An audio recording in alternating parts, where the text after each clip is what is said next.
ቤተሰብ ጨዋታን አስኔ ሲሰራ ማየት እንፈልጋለን የሚለውን አስተያየቱን ይዤ ደውዬለት ነበር።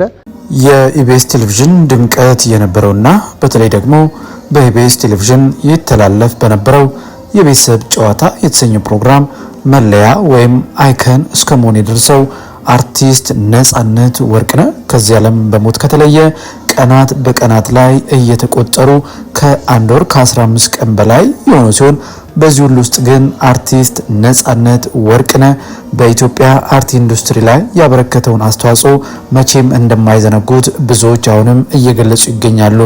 ታዲያ ከነፂ ጀርባ ደግሞ በሀዘንም በደስታም አብሮት የነበረ አንድ ሰው ይነሳ ዘንድ ግድ ነው። ብዙዎች የጓደኝነት ጥግ ማሳያ የሚል ስያሜም ሰጥተውታል። የተለያዩ ፊልሞችና ማስታወቂያዎችን ሰርቷል። ከነፂ ጋር ከ24 ዓመታት በላይ በጓደኝነትም ቆይተዋል። አርቲስት አስናቀ ንጉሴ ወይም ነፂ ጠራው እንደነበረው አስኑኮ። ታዲያ ባሳለፍነው ሳምንት አስናቀ ንጉሴ በሰይፉ ኦን ኢቢኤስ ላይ ከቀረበና ከነፂ ጋር ያሳለፏቸውን በብዙ ውጣ ውረድ በብዙ ደስታና መከራ ሁሉንም ቀናት በትዝታ እያወሳ ከሰይፉ ፋንታውን ጋር በነበረው ቆይታ ከ480 ሺህ በላይ ተመልካች የተከታተሉት ፕሮግራም ከተላለፈ በኋላ ብዙዎች በሀሳብ መስጫው ስር አስኔ የጓደኝነት ማሳያና ልኬት አንተነ እንደውም ነፂን ሁሌ እንድናስታውሰው ዘንድ የቤተሰብ ጨዋታን ይምራ የሚል ጥያቄን በሀሳብ መስጫው ስር እጅግ ብዙዎች ሲጠይቁ ተመልክተናል።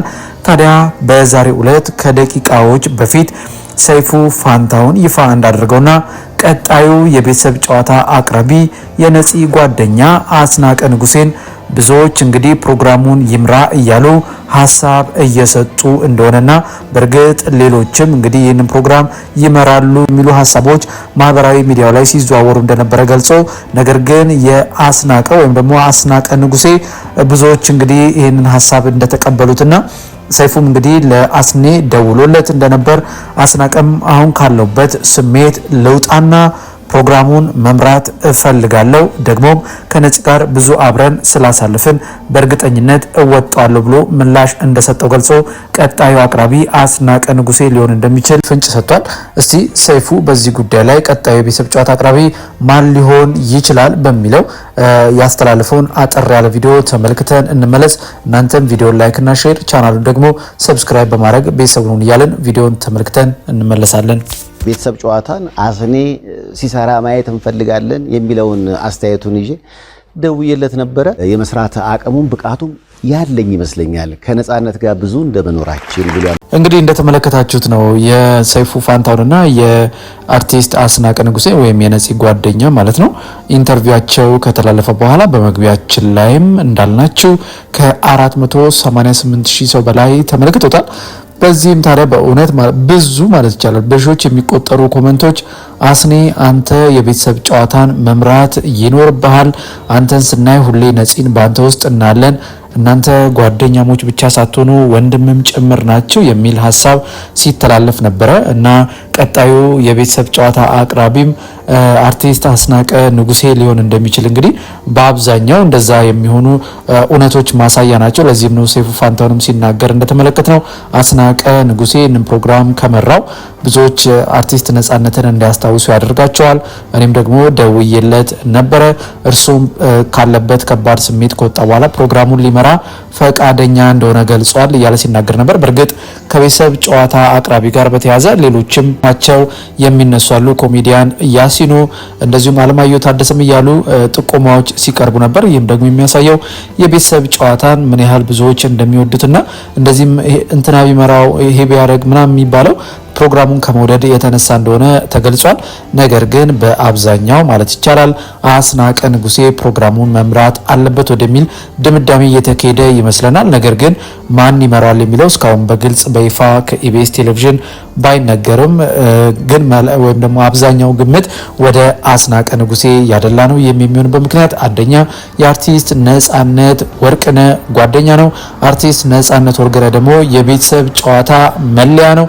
ስለዚህ አርቲስት ነጻነት ወርቅነህ እንዲታወስ ከተፈለገ ወንድሙም ጓደኛ የሆነውም አስናቀ ንጉሴ ቢመራው አንደኛ ፕሮግራሙን ብዙዎች በሚመለከቱ ሰዓት አርቲስት ነጻነት ወርቅነህን እንዲያስታውሱ ያደርጋቸዋል። ሁለተኛ ነገር ደግሞ ከአርቲስት ነጻነት ወርቅነህ ጋር ብዙ ፊልሞችን መስራታቸው እንደዚሁም ቀን በቀን ላይ አብረው ብዙ ነገሮችን በማሳለፋቸው ፕሮግራሙንም እንዴት ይመራ እንደነበረ ብዙ እውቀት ስለሚኖረው ይህንን የቤተሰብ ጨዋታን መምራት ይከብደዋል ተብሎ አይታሰብም እና እንዳልናችሁ ነው። በኮሜንት ወይም በሀሳብ መስጫው ስር ብዙዎች አስናቀ ንጉሴ ይምራው ፕሮግራሙን እያሉ በመጠየቃቸው የተነሳ ዛሬ ሰይፉ ፋንታሁንም ፍንጭ ሰጥቷል። ቀጣዩ ፕሮግራም አቅራቢ አስናቀ ንጉሴ ሊሆን እንደሚችል ማለት ነው። ነገር ግን እንዳልናችሁ ነው በግልጽ እንግዲህ ከኢቢኤስ ቴሌቪዥን ወይም ደግሞ ፕሮግራሙን ሲመራው እንግዲህ የምንመለከተው ይሆናል። እኛም ግን እንደ ሀሳብ አስናቀ ንጉሴ ይህንን ፕሮግራም መምራት ቢችል አንደኛ የቤተሰብ ጨዋታ ድምቀትነቱ ይቀጥላል። ምክንያቱም አስኔን ሲያዩ ብዙዎች ነጻነት ወርቅነህን ማየት ስለሚችሉ ብለን እናስባለን። እናንተስ ውዴው ለአዲስ ሚዲያ ቤተሰቦች በዚህ ላይ ሀሳባችሁን ልትሰጡን ትችላላችሁ። እኛም በዛሬው ዕለት ከደቂቃዎች በፊት ሰይፉ ፋንታሁን ቀጣዩ የቤተሰብ ፕሮግራም አቅራቢ ማን በሚል ርዕስ አስናቀ ንጉሴን ደውሎ እንዳናገረውና ቀጣዩ ፕሮግራም አቅራቢ እሱ ሊሆን እንደሚችል የጠቆመበትን እርግጠኛ አይደለም። በእርግጥ እሱን አስመልክተን እኛም የራሳችንን ሀሳብ አካተን ለእናንተ አቀረብንላችሁ። በፕሮግራማችን ላይ ያላችሁን ማንኛውንም ሀሳብና አስተያየት ልሰጡን ትችላላችሁ። እኛም ደግሞ እናንተ ብትሰሟቸው ብታውቋቸው ያልናቸውን በመዝናኛ ዘርፍ የተፈጠሩ ጉዳዮችን ወደ እናንተ ማቅረባችንን እንቀጥላለን። የምንለቃቸውን ቪዲዮዎች ላይክና ሼር ቻናሉን ደግሞ ሰብስክራይብ እያደረጋችሁ ቤተሰብ እንድትሆኑ እንጠይቃለን። በእርግጥ በምንሰጣችሁ መረጃዎች አምናችሁና ፈቅዳችሁ ቪዲዮዎቻችንን ላይክ ቻናሉን ሰብስክራይብ እያደረጋችሁ ከ34,000 በላይ ሰብስክራይበርስ እንድንደርስ ላገዛችሁን ምስጋናችን ላቅ ያለ ነው። በሚቀጥለውም እንግዲህ 40,000 50,000 እያልን ብዙ ሰብስክራይበርስ እንደምንደርስ እናምናለን። እንደሁል ጊዜው ይህን ብትጨምሩ ይህን ብትቀንሱ እያላችሁ ሀሳብና አስተያየታችሁን ስጡን እያለን በሚቀጥለው ብሰሟቸው ባልናቸው በቁም ነገርና መዝናኛ ነክ መረጃዎች እስከምንገናኝ በያላችሁበት የዓለም ጥግ ሁሉ ሰላም፣ ፍቅር፣ ጤና ለሁላችሁም እየተመኘን በዚሁ ተሰናበትን። መልካም ጊዜ ይሁንላችሁ።